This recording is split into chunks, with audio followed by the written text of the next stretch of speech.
Welcome to Temple Talks, a new podcast from Temple Israel in Minneapolis, where Jewish wisdom meets our ever-changing world.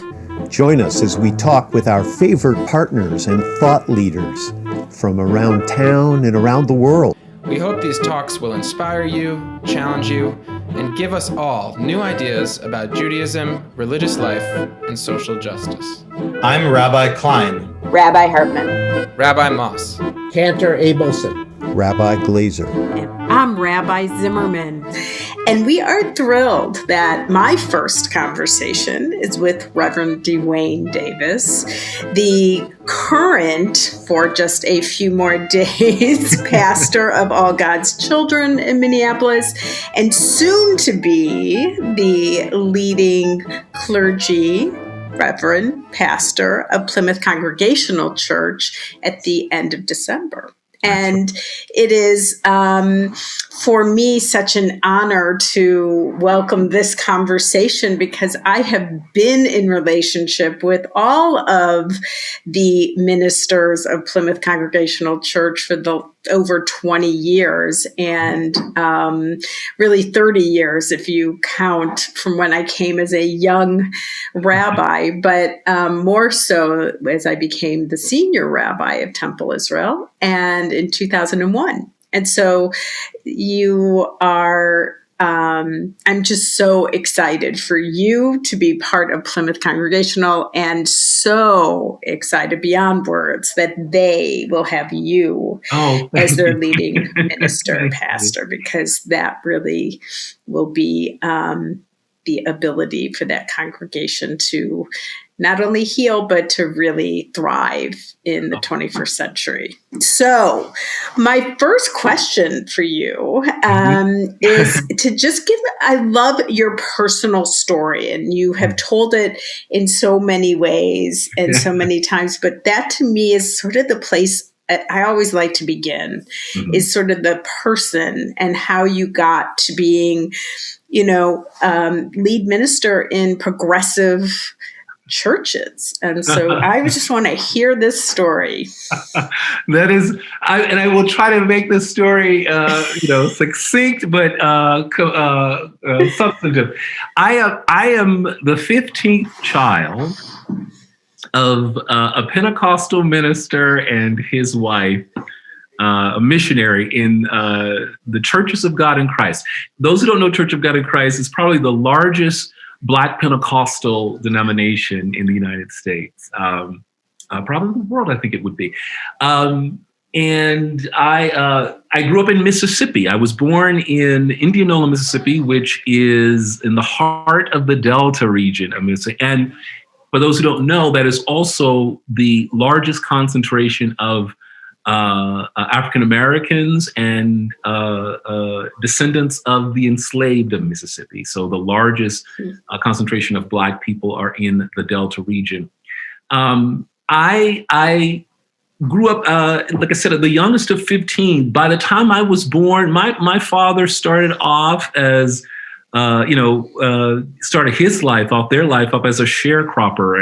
And those who don't know what that is, that was a very oppressive economic arrangement where, Black people had no economic option or opportunities for jobs. And they did what they had learned from their parents, which was working in the fields. And this was a way to at least do what you did, but the arrangements were so unfair. In essence, they were always leasing and renting land, never with the opportunity of getting any income from it. But by the time I was born in the 70s, I had wonderful parents who understood something.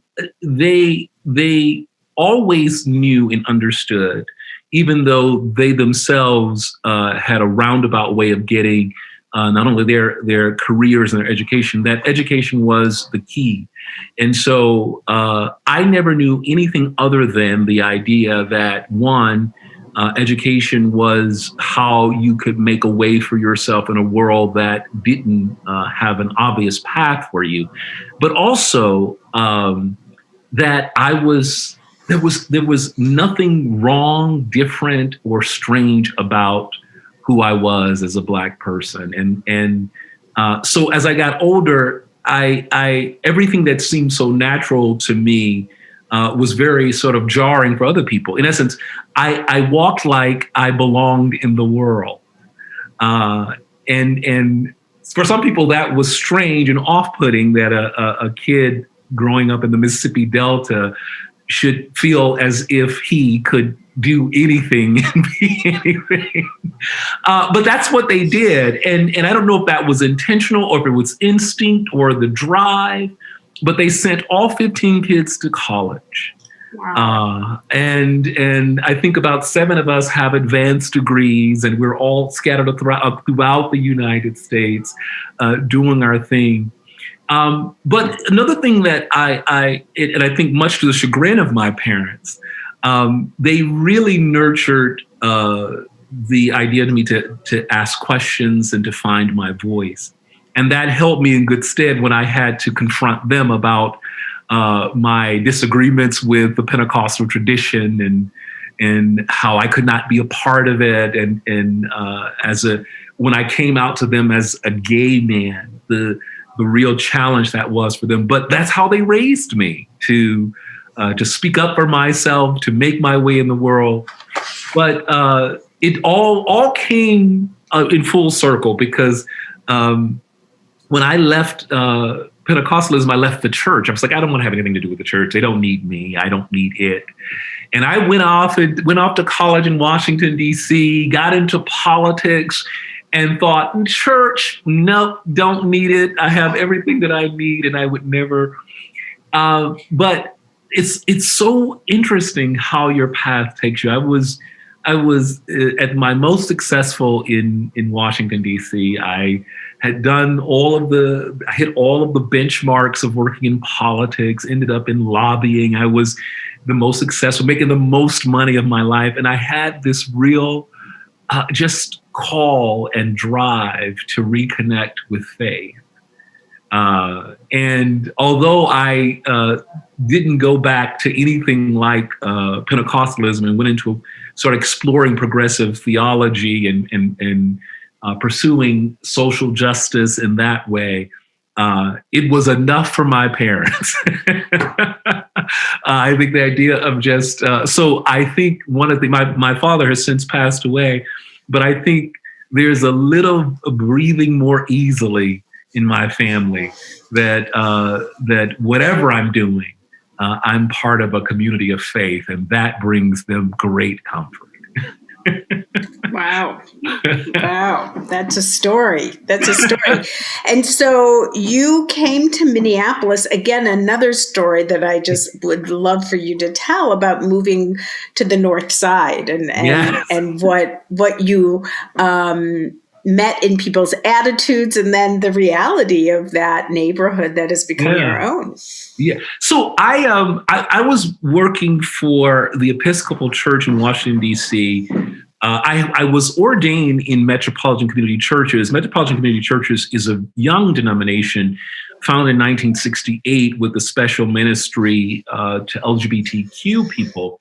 But I was working as the policy analyst for the presiding bishop of the Episcopal Church. And I had worked on the Affordable Care Act for the Episcopal Church and marriage equality, doing some great work in DC.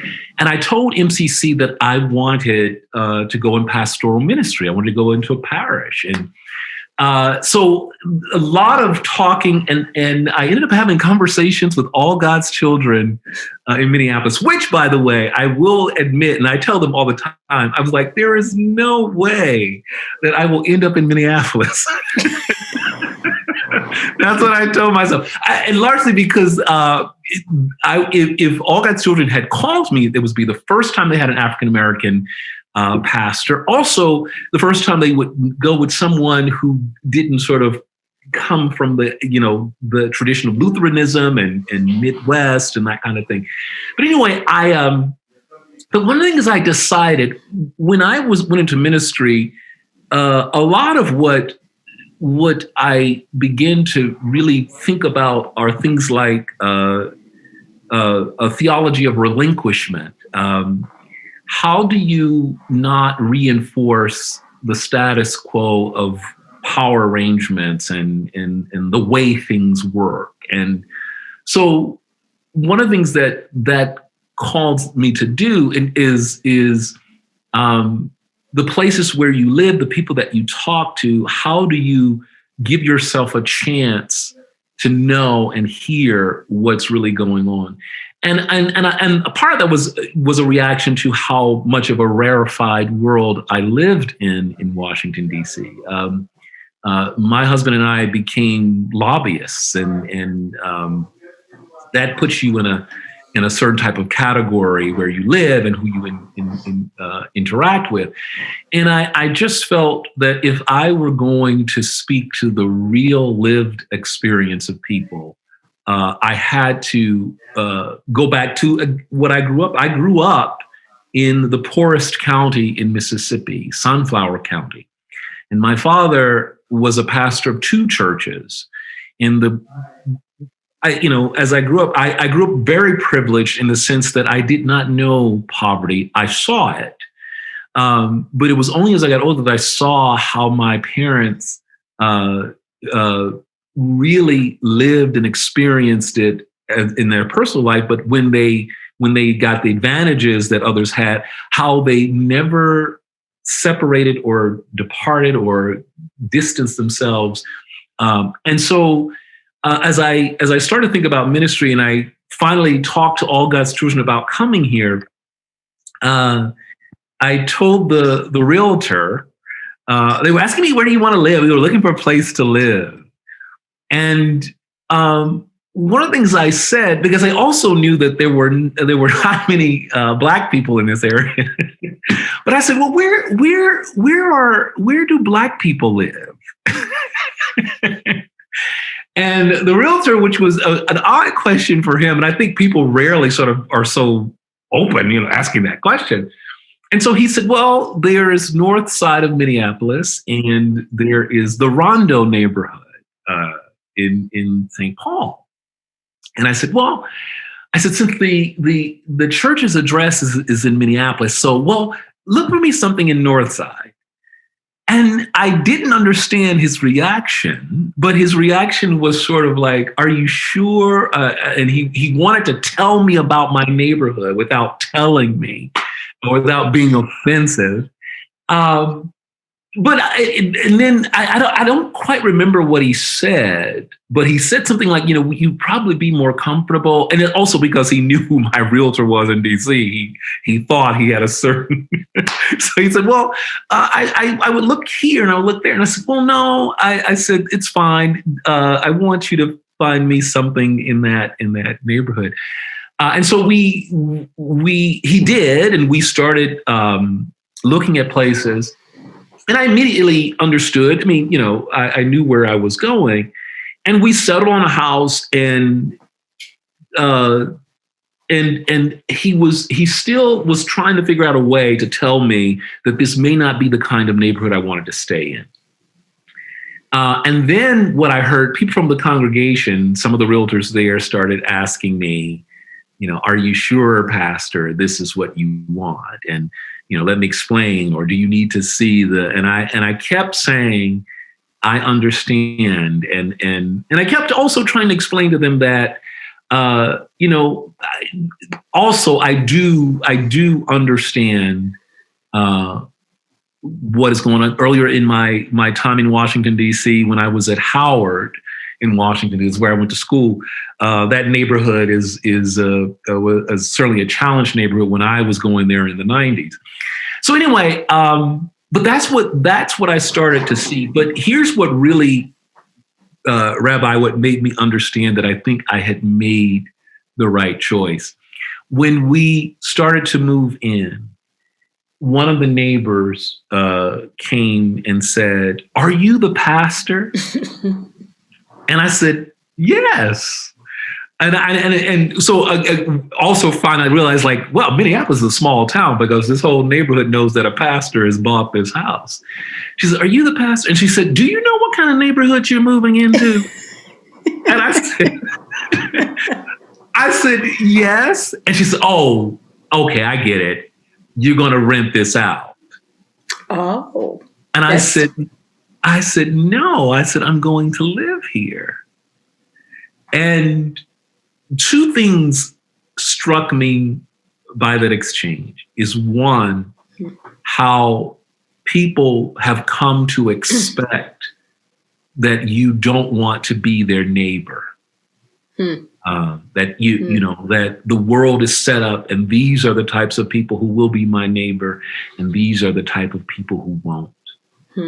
And then the second thing that occurred to me was that there was an openness to the idea that things could be different, that somebody might be there. If you look and you got to know them, got to see it, and the things happen. And, you know, there have been some things, you know, there have been times during the 7 years we've lived here, over 7 years lived here, there have been some shootings and things that you hear. And, you know, on this, you know, we check in with each other and see how each other is doing. But in some ways, it was a test to me. The final analysis, too, is that the assumption about people who live in neighborhoods, they're just all so wrong. So it's been a great blessing to be here. And don't get me wrong, there's some frustrating moments. I hate in the summer, you know, I get looked at when I'm going around picking up stuff and but at the same time, the great blessing for me is that to assume, you know, the kinds of assumptions that especially privileged people walk around with, that I walked around with, are always just so mistaken, always so mistaken. Yeah. So you talk a little bit about your work in DC, and I know that you, one of the interactions that we have had over the years is a conversation about, you know, Reverend Barber's work and the People's Campaign. So I'm just really wondering how, you know, in so many ways, people bifurcate what happens inside a synagogue, what happens inside a church, the prayer that happens, or to the work on the street. Right. And I think something that Reverend Barber does so beautifully is say, no, they are one and the same. They are extensions of each other. And so I'm just wondering how you, both theologically and practically, see that work that you had in DC, and now as a minister inside churches, what that looks like for you. You know, when I was a congressional staffer for 15 years, I worked for 3 different members. And it's also what also is one of the things, you can't get away from the way you were raised too. So regardless of all the privileges, my folks lived in a world where it was about service and giving and taking care of people. And I tell people all the time, there are 2 things that I always remember. One, I remember on occasion, like, again, little spoiled kid, I remember when people would come to the door, and I know, and they're grown-up talks. I didn't care what they were talking about. But on occasion, what my mother would do would go into the kitchen and start going to the pantry and filling up bags and giving people stuff. And that was fine too, until she gave away my peanut butter. But then, and then, you know, when you would hear stuff like, oh, you know, come and help me. You know, my father would say, oh, come and help me. We're going to go and I need to go pick up a bed. We're going to carry it to someone. She needs a bed. And, you know, and these were things that went on all the time. It wasn't until I started working in politics and I started to see that some of the things that I started to make the connections really quickly, that how public policy impacted just about everything that everybody did. And some of the things that we find ourselves into, the things that happen with social services and everything like that, some of the worst outcomes, or if you're wondering why it's not working, is that it was intentionally done through public policy. And that was the real shocking experience, where I would see politicians who would make it harder for people to access things because they don't like the program. I mean, like, ideologically, they're opposed to that. So they know how to use public policy to get some of the outcomes that they want, so they can point out to the program and say, oh, it's not working, or poverty programs don't work.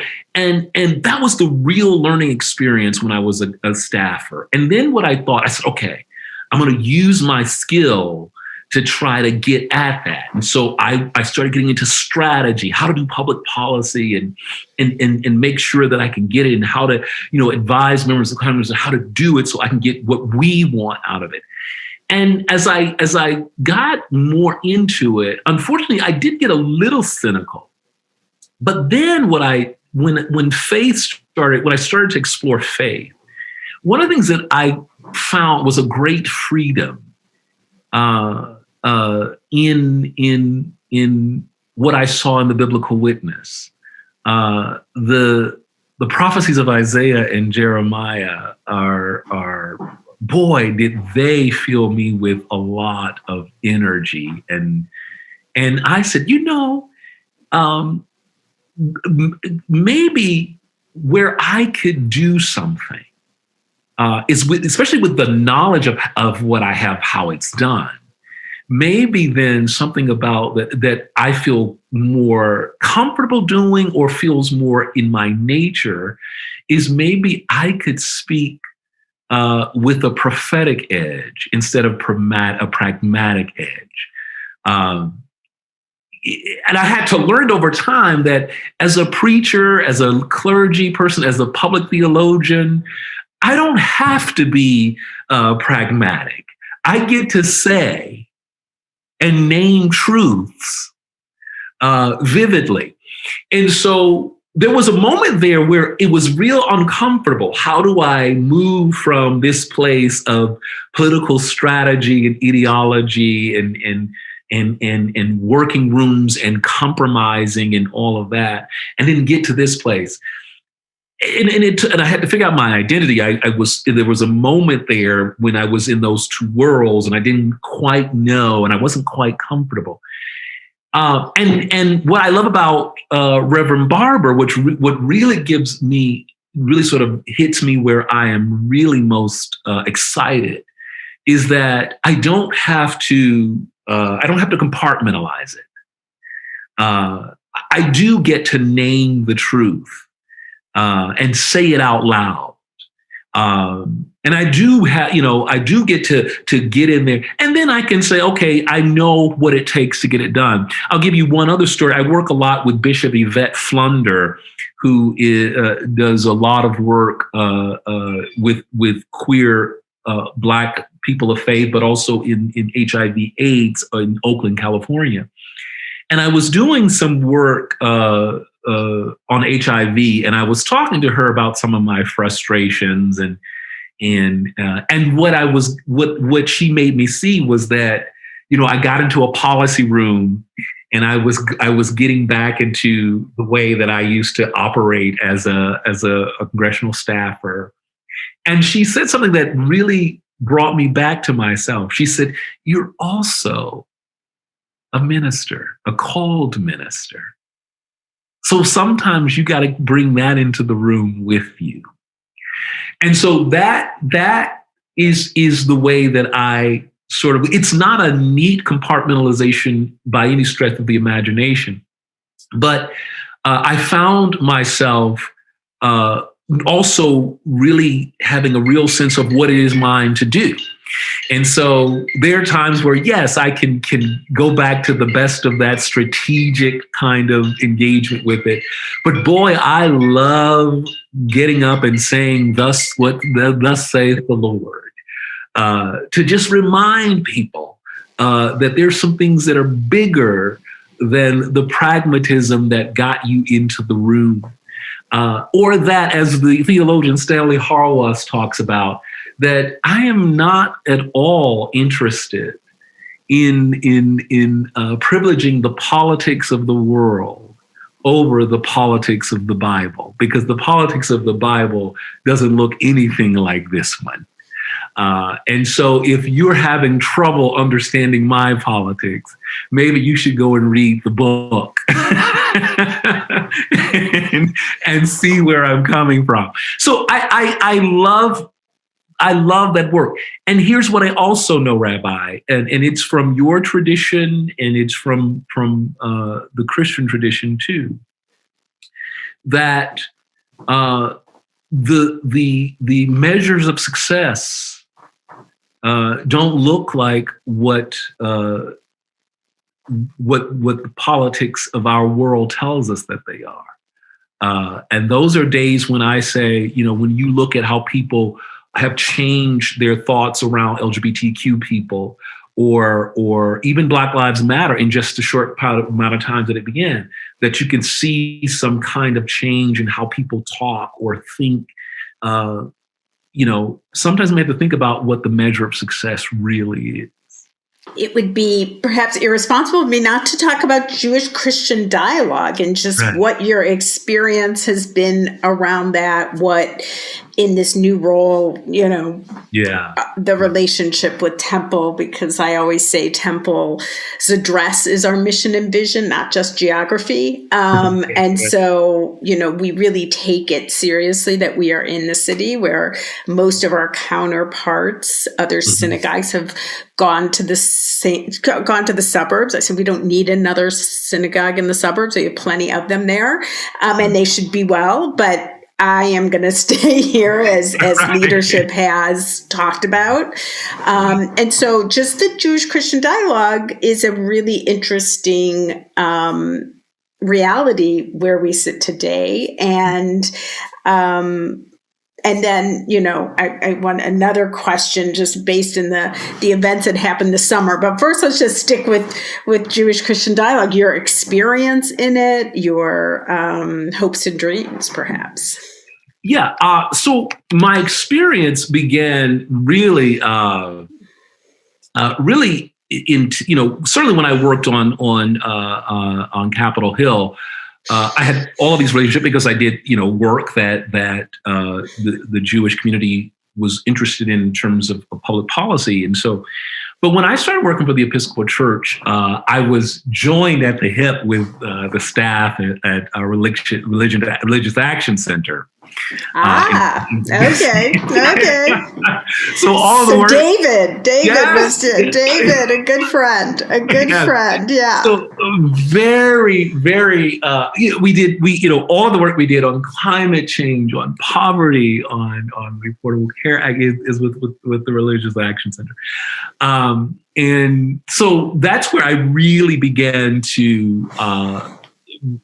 Work on the kinds of social justice the questions of power, and really began to immerse myself with the Jewish community in that real space. But one of the things that I really, when I became a lead minister, one of the things that I set out to really do was to always be in relationship with the Jewish community. I don't know if you know this, but my first year as pastor, I got a group of us from All God's Children to go to your community Seder.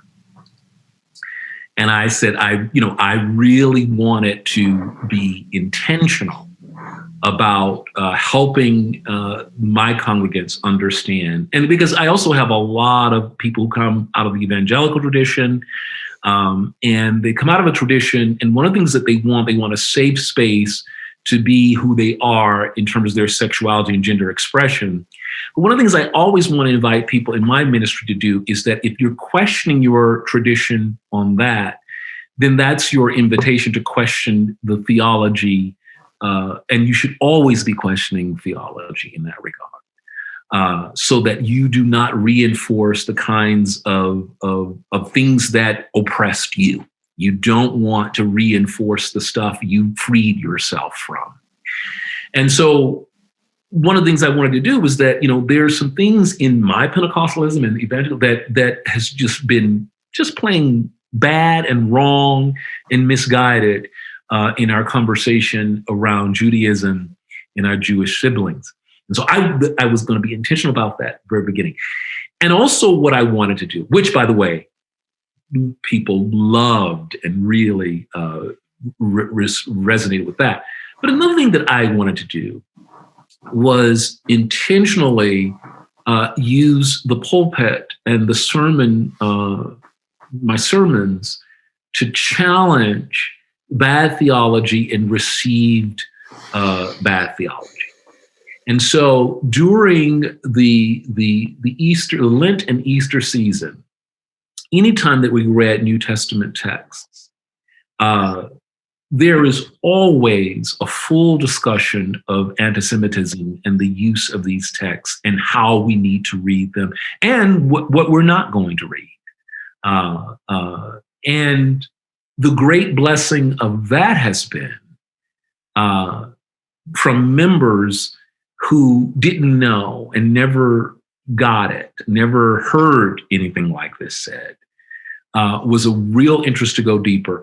And then the second thing were people who were who've always sort of had all God's children at arm's length because they thought it was too, orthodox in some of its,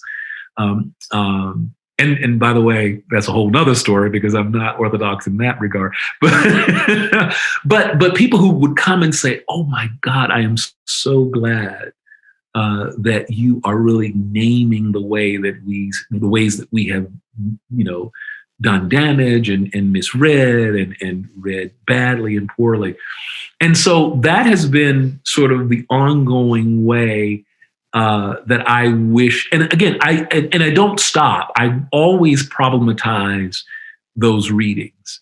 As a matter of fact, even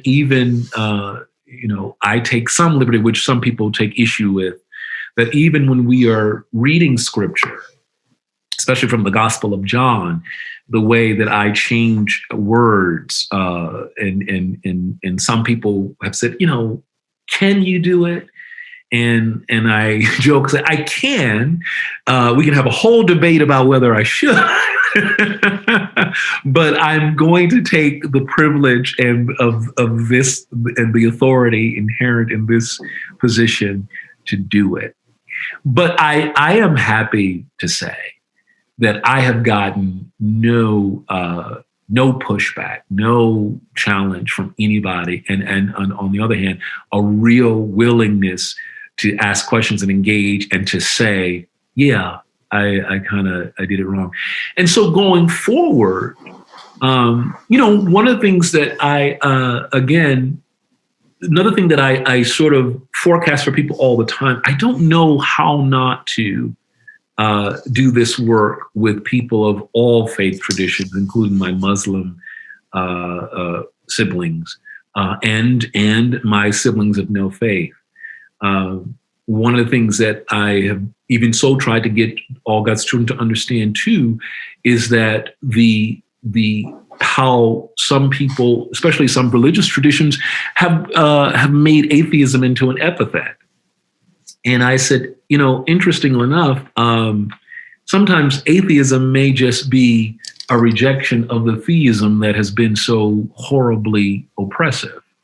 In essence, that you might have a person who's willing to be in relationship with you if they understand that your theology and your theism isn't a Trojan horse for status quo power arrangements. Maybe someone is ready to talk to you.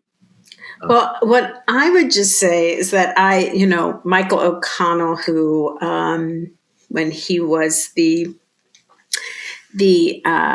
head priest at the Basilica, invited us to come on Good Friday and speak about Judaism to his congregation. And in that tradition, Tim Hart Anderson invited me a few years ago to talk about the last 12 words of Jesus, right? And I spoke as a Jewish mother, what his mother must have felt in that moment. Oh, wow. And so I think it is part of, I hope, not always in practice, but in hopefully purpose, that, to have on Good Friday, I'm just going to offer myself as a preacher in that moment, because that really is the question. And I never, ever want to disregard somebody's faith in the most important day of that year. So I just tell the narrative of my grandfather having, being a peasant in a shtetl, but the baker, his family, Zimmermans were the bakers in the shtetl, and they would cool down the ovens on Good Friday, and all the women and children would hide in the ovens. Now, this was the turn of the century. This was in the late 1800s, early 1900s. And because inevitably their shtetl would be put on fire on Good Friday, because the riling up of those very words you're talking about. And then 30 years later to think about what the reality was and how horrific that image is. But it's something to contend with, and it's something to talk about. So it is interesting to kind of have that conversation, especially around that Easter period of time. So. Rabbi, I wish I knew I could have called on you. I will come. Plymouth, just invite me. I always love a good pulpit. And, churches have such a stronger tradition in preaching than Jews do. So when I get to be on a pulpit in a church, I thrive. I get my most, sort of preachy place and preachy voice. So. Well, and it's funny you say that, because one of the things I challenge a lot of people. They teach us, they really immerse us in this history of those writings in seminary. Yeah. And one of the things I said to people, what kind of malpractice is it for us to know that history and know the context in which that was written, and not let it be the disclaimer or even the jumping off point for a real discussion of what this really is, as opposed to what we are appropriating, or what we, again, and another thing, so my doctoral thesis largely is about how,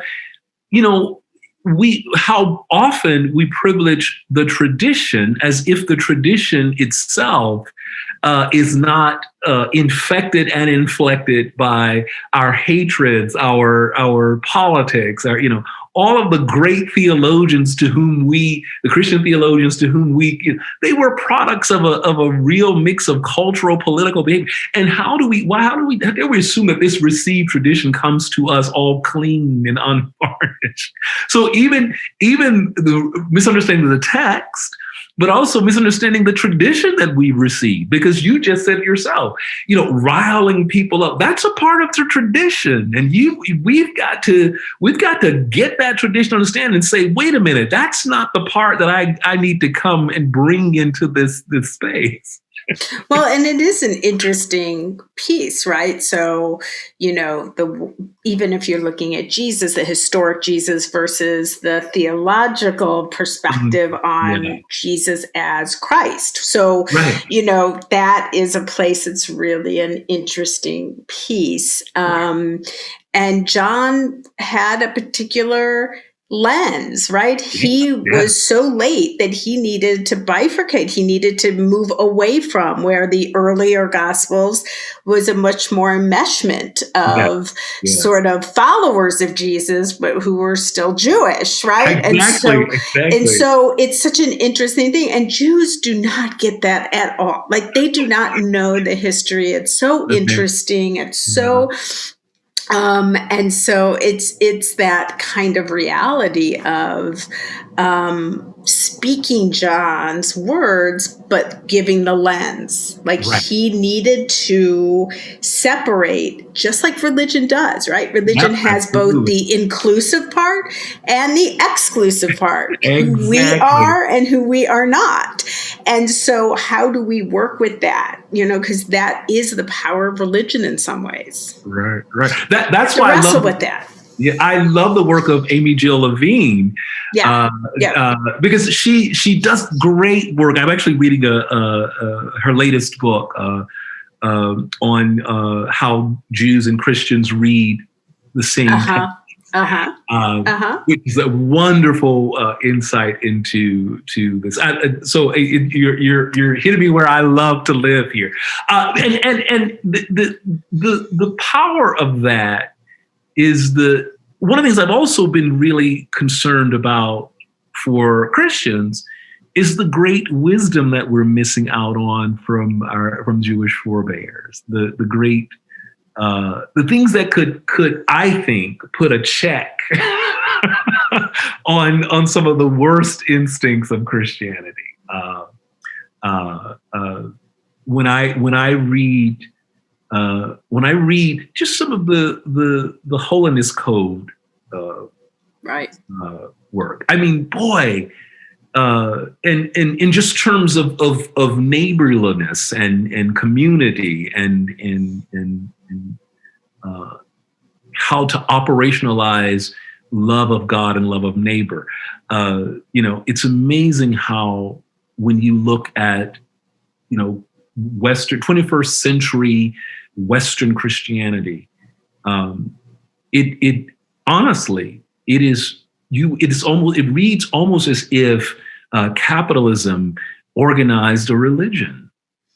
Yeah, I think it's so interesting because I think that Judaism as an ancient tradition did not have the compartmentalizations that more modern, and I put that into air quotes because in Judaism it's modern, but it's not 2,000 years. I don't know, is that modern? Right. And so, the idea of that compartmentalization of things that somehow you can separate, where that Eastern ancient view of the world is what we're coming back around to almost in a new way, so that it is, I keep telling everybody, so again, it's that ancient tradition, that kind of large umbrella that everything, if your ox scores my ox, it's a religious conversation.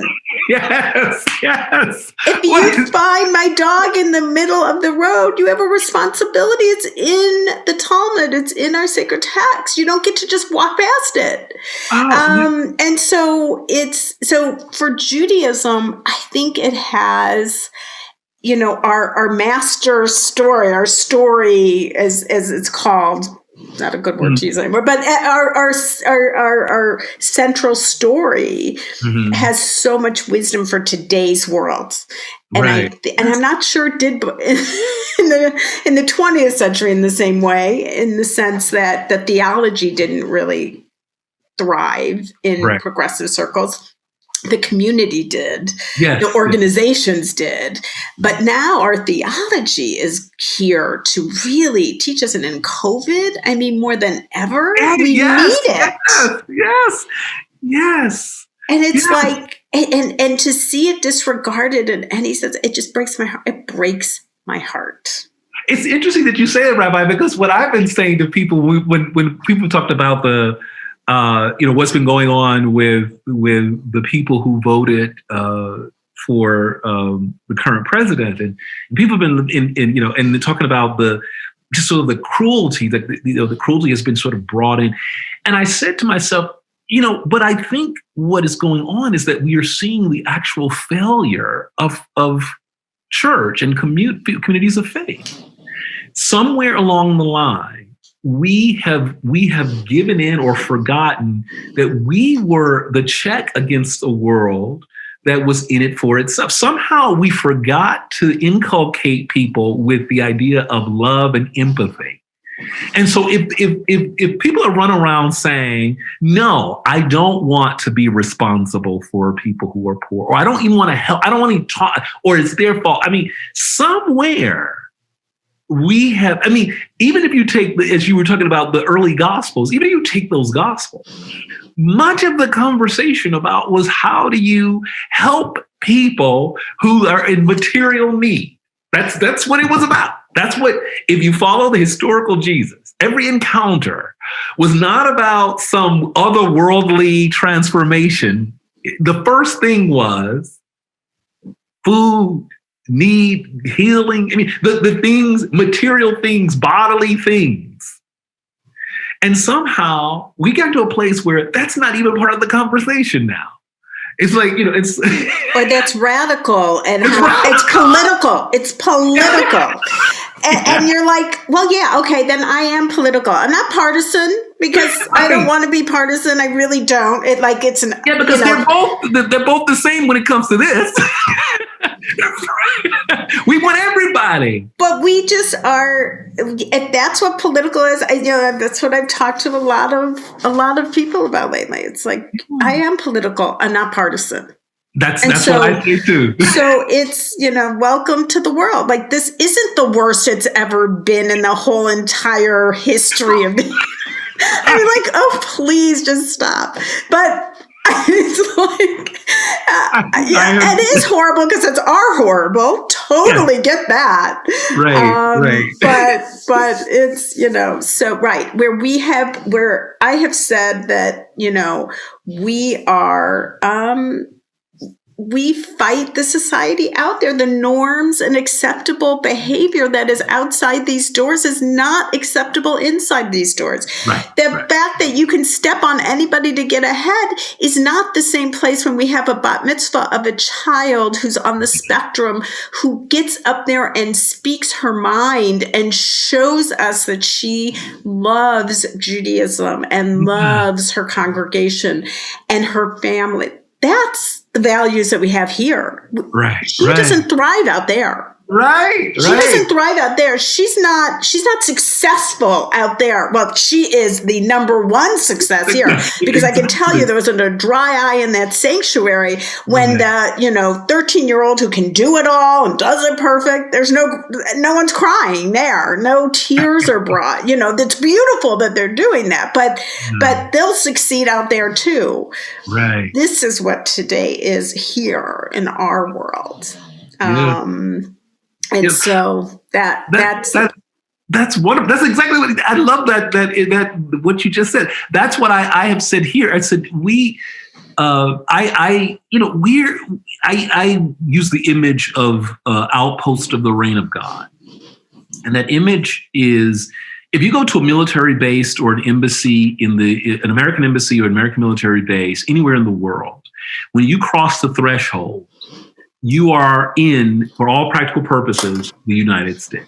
It's so true. I was in Morocco where I was there, and I was like, oh my God, going into that little store inside there, and you have all these American products, and you're like, wait, I am in Morocco. Why would I want this? Exactly. I am with you. I was there.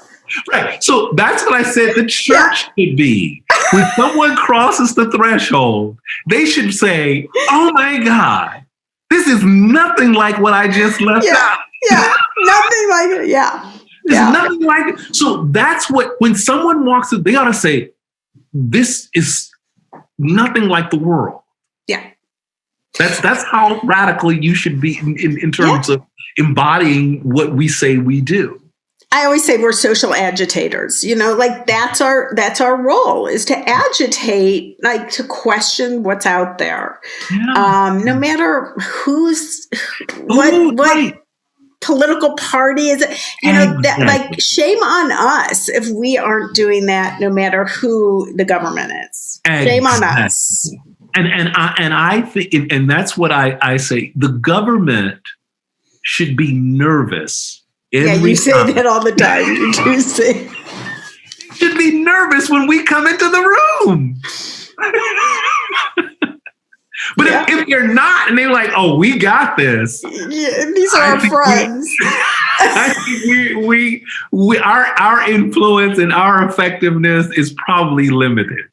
Well, that's been from the beginning of time too, right? So the Romans had the priests in the temple who were their puppet. That is not a new scenario either. That's very true. It is not a new scenario. And that priest changed every time there was a change of government, not a new scenario.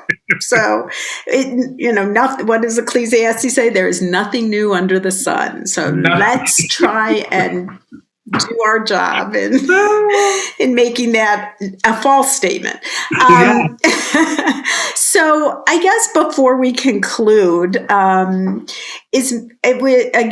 just want to sort of speak to this time in the aftermath of George Floyd and all that has been the reality is Minneapolis. I keep saying we're in the front row of this at this moment, and how to make sure that our voice of vision is kept alive and not in any way dismissed or compromised, and what we can do as interfaith leaders in this moment, because I think that's a really important question. Yeah, Rabbi, my challenge, and it is a challenge because I'm still trying to figure out how to make it happen. I'm doing what I think a lot of people are doing. I'm engaging in conversation that I think might have an opportunity for transformation. I'm doing my own research and work. I'm getting in the streets when I can. I'm doing what I can in my places of influence. But I keep going back to as someone who is part of churches, communities of faith. What I'm wrestling with is how do I help people understand that when any part of your community is suffering, then you are suffering too. And the example I give is your house. If you are trying to sell your house, and you say this is or if you just are proud of your house, and you just love it, but there is one room that is in bad shape, and it needs work, it needs attention, it needs help. If you try to sell that house, no one's going to say, "Oh, the house is great. We'll just ignore the part of it that isn't." That's not how the thriving of your house is perceived, the value of your house is perceived. The value of your house is if everything is okay.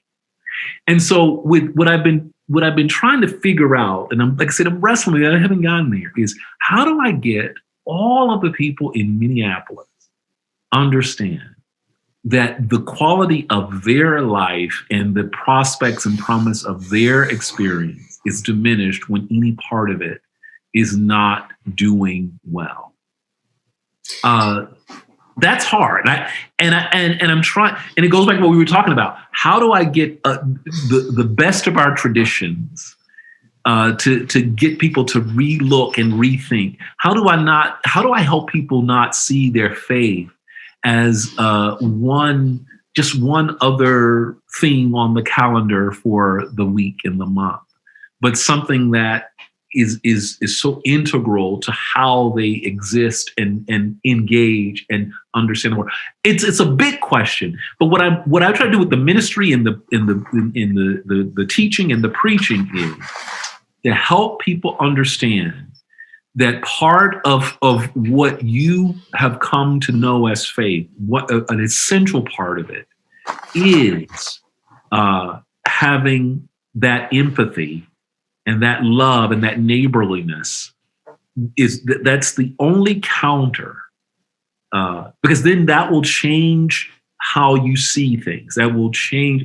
One of the reasons that people, I think, couldn't say Black Lives Matter or don't want to say Black Lives Matter is because somewhere along the line, someone told you that life mattering is zero sum. That I somehow the thriving and flourishing of life outside of my own immediate circle is a detriment to me. And And I think there's a part, when you're looking at the house metaphor, so there's a Talmudic text that talks about the fact that what if you've built a house and you find out that one of the beams, the main beams, has been stolen? Oh. What do you do? What do you do? What do you do? That's what I feel like we're wrestling with today. We see the house, the United States, America, our communities. We see that a beam has been stolen. Yeah. Right? That slavery built this country. Yeah. What do we do with that stolen beam? Do we dismantle the house? Right. What do we do? And the rabbis wrestled with it in a major way. Like, what do you do? Do you destroy the house? And they came up with,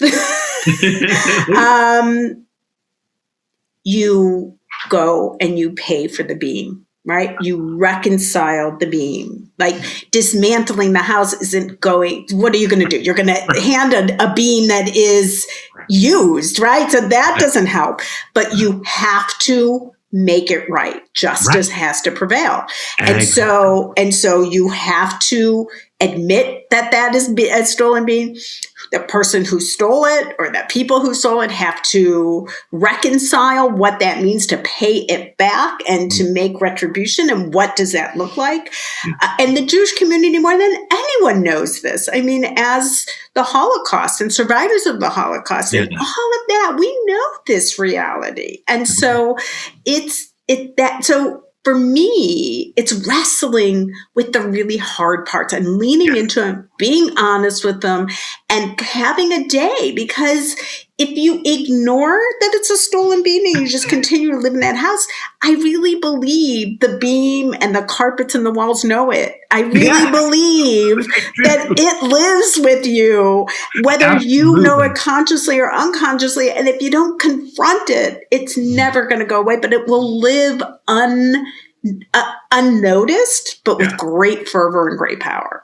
Absolutely. And that's why I keep telling you, we have this tendency where we look at the plan for the house and say, wow, doesn't that look great? And I'm trying to tell you, yes, but the plan is not the house. The plan is not the house. So how do we do that? So I think that is, maybe that's another podcast for another day, but I think that it really is leaning in and not using denial as our first and foremost response to things, or anger or blame and shame or whatever, because it doesn't create a society that we're proud of. And that's what the society out there is right now. Exactly. It's based on a lot of bad things and stolen beans. And it's based on some really lovely things and wonderful things too, but you don't get one without the other. It's that's my wrestling. I'm a political scientist by training.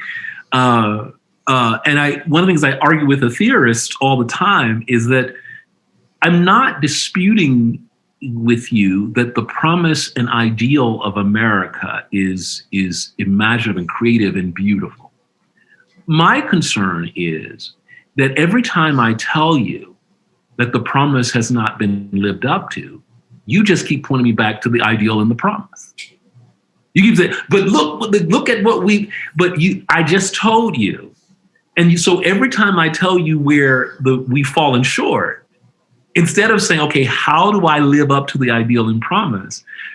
We have people who just keep doubling down like, this is the ideal of yes, I know. And I'm telling you, we haven't met it. That's what Dr. King did.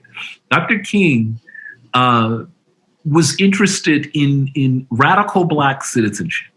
And part of that project was to lift up the ideal and promise of America and say, you didn't reach it. And here's how I'm going to tell you you can reach it. And yet, it seems after he died, we've taken his celebration of the ideal and promise of America, but totally forgot.